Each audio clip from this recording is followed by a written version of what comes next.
Welcome to the Inner Dynamics YouTube channel. My name is Melissa and today I'll be taking you through the Happy Feet for Happy Hips mobility video. This is a great series to do if you've ever had an injury or if you're just looking to get back to walking or running. This is our first video in the series and today I'll be demonstrating some exercises to help build basic foot intrinsic strengthening and to help build a stable base for the hip to operate on. Our first exercise will be to work on spreading the toes. So I'm gonna have you look down here towards the feet. And what I want you to try to do is think about reaching the big toe and the pinky toe away from each other. So I'm gonna start practicing on my right foot. Good, so I want you to think about reaching and spreading the big toe and the pinky toe away from each other. You might start to feel a little cramping in the arch, especially if this is the first time you've done it. With each repetition, I want you to focus on reaching further and further away. So that's 4, we're gonna go to 10. 5, 6. If you're getting a little crampy, you could take a break. 7, 8, 9, and 10. Good, we're gonna switch over to the left foot now for 10 more repetitions. If this is really easy for you, I want you to get up and stand up and try to do this in standing. That'll make it a little bit harder. 1, 2, as you can see, I have a little bit more trouble with my left foot. That's the side I have most of my injuries on. So just take note at home if this is the same for you. If one side you've consistently had injuries on, maybe chronic ankle injuries, or hip injuries, you might notice that that side is a little bit more difficult to recruit these muscles. 7, 8, 9, and 10. Good, so the next one we're gonna focus on the big toe next. I want you to keep your 2nd through 5th toes down on the ground without gripping while you pick up the big toe. Good, and we're just holding for a breath and then back down. That's 1, 2. Really focus on not gripping with those toes. I know it's tempting. 3, 4. When you do this and lift the big toe up, 5, you should notice that your arch lifts up off of the ground reflexively. 6, 7, 8, almost done, 9, and 10. Good, and same thing, if this is easy, I want you to try it in standing. Next one we're gonna do is we're gonna try to abduct the big toe towards the middle. So I want you to think about shortening the arch a little bit and bringing the big toe in towards the center. So basically towards each other. This one's pretty tricky. So you're gonna lift and then try to plant it down towards the middle. 1, 2, good. Again, try not to grip with the other toes if you can help it. If this is too hard, what you can do is help the big toe get there, and then once it's there, practice lifting it up with a little bit of guidance from the other fingers. Great. 2 more.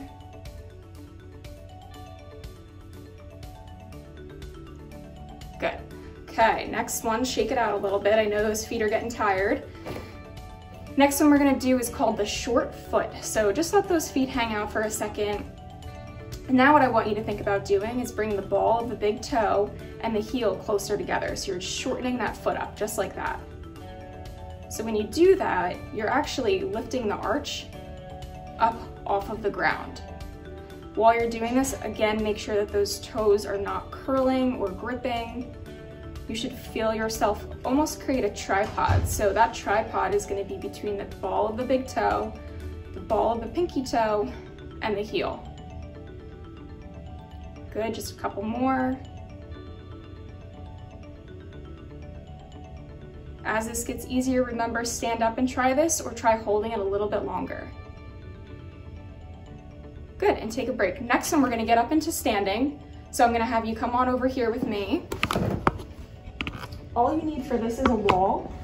So what you're gonna think about doing is first just bring up that inside leg towards the wall. Next, I want you to focus on your stance leg. So you're gonna try to perform that short foot exercise. So I'm gonna have you look down at my foot. I'm going to pick up the arch of the foot, form that tripod, and now hold. So you should be feeling this in the foot, the lower leg, and then in the hip of the standing leg. We're gonna hold this for about 30 seconds. Keep holding, make sure you're breathing and not holding your breath. Okay, and if you need to take a break, you can, but the goal is to work up to about 30 seconds of doing this. And once this gets easier, then we're gonna progress into a single leg stance. Good, okay, let's switch. So I'm gonna turn around and we're gonna try the same thing. So now pick up that inside leg, then think about picking up the arch of the stance leg, and I want you to hold that there. Really focus and look down at your toes. Are you gripping? Are you curling those toes? If you are, try to relax them and really just imagine yourself just lifting the arch up off the ground. Good, a couple more seconds here. Great. Okay, next one we're gonna do is called the high lunge. So you can choose to do this on a step. It's actually easier if you have something nice and high. If you don't, you could just do it over the ground and that'll work too. So you're gonna place your foot up on the step. Then what you're gonna do is shift your weight forward onto that leg. And again, perform that short foot exercise. So think about drawing the ball of the big toe and the heel and the ball of the pinky toe together. So that way the arch is coming up off the ground. Great, so we're just working on holding this. Again, if this is easy, let's come up onto the back foot so that you're just on the toes of the back foot, and now we're working both sides. This will be even a little bit harder. We're working on holding this for 30 seconds, so if you're not quite there yet, that's okay. Keep practicing, you'll get there. Good, okay, let's switch. So same thing here, so just lean your weight onto that foot. Think about drawing the arch up off the ground by bringing the ball of the big toe, the ball of the pinky toe, and the heel closer together. And the other thing I want you to actually focus on here too is your alignment of your knee. So try to keep that knee right over the ankle and not dipping in towards the middle, and that way we can help recruit the hip too. So remember, the theme here is building a stable base for that hip to operate on. Okay, just a couple more seconds. Keep holding. And good, take a little break. So the last one we're gonna do, all you need is a little band. If you don't have one, you can actually practice this without it. So you'll put the band just right around the ankles. Again, the theme is practicing that short foot exercise. So you're gonna draw the ball of the big toe, the ball of the pinky toe, and then the heel closer together without gripping the toes. Now I want you to take some nice big steps while maintaining that position. So you can see my toes aren't gripping, but my big toe is pointing into the ground to maintain the short foot. So this you should feel, again, all throughout the foot, the lower leg, and then the hip. Good, we're just gonna go down and back for one more. If you don't have a band, what I want you to do is practice holding that short foot while you're doing the same side steps. The band actually just adds a little extra resistance and an external cue. Great, so you guys just completed the first video of Happy Feet for Happy Hips. Stay tuned for the second video. Thanks.